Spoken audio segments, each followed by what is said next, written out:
we have very new challenges, as I said, the larger population, but we have almost 13 million people who are old. And not only they have arthritis, they also have severe hip fractures and other fractures where the conventional treatment is likely to fail.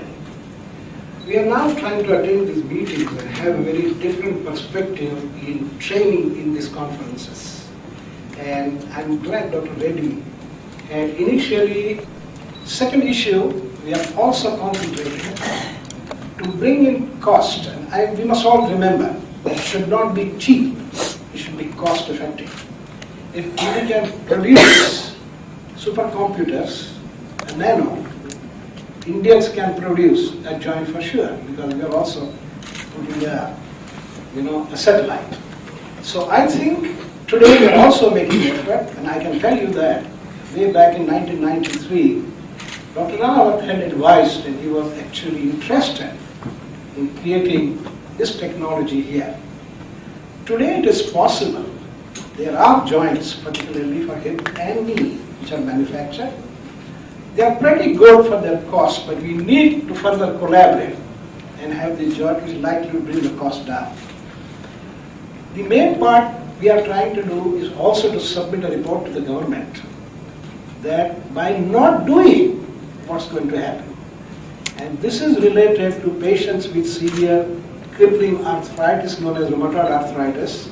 And our study showed that most of these patients who cannot afford, they are hospitalized 7-8 times because of drug-related problem like bleeding from the mouth, hematomesis.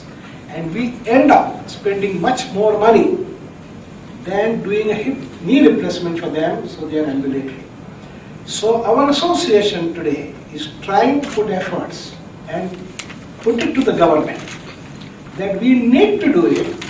So, and government by not doing, by hospitalization, is losing far more money.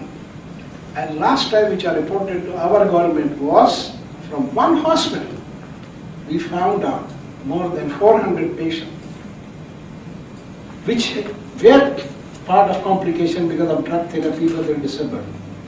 And we found out it would have been better if the government was to spend their stay instead of 5 admissions and 30 days, would have been 7 days. Their stomach will not be sick, they'll be very healthy, because those cases where we did this operation, all those patients were healthy.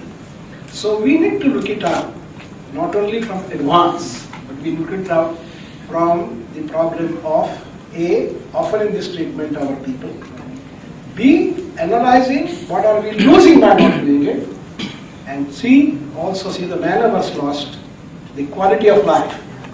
And that's the reason today, see the young people attending these conferences, listening to the people get impressed.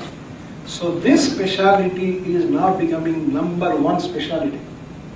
So it's our responsibility, Dr. Reddy, that we involve person like Dr. Crawford and Dr. Ranawat, continue our teaching program with a single-minded commitment that the knowledge will impart. They will be able to apply that knowledge, and I think that's our effort. So our association after these meetings is going to do clear-cut things.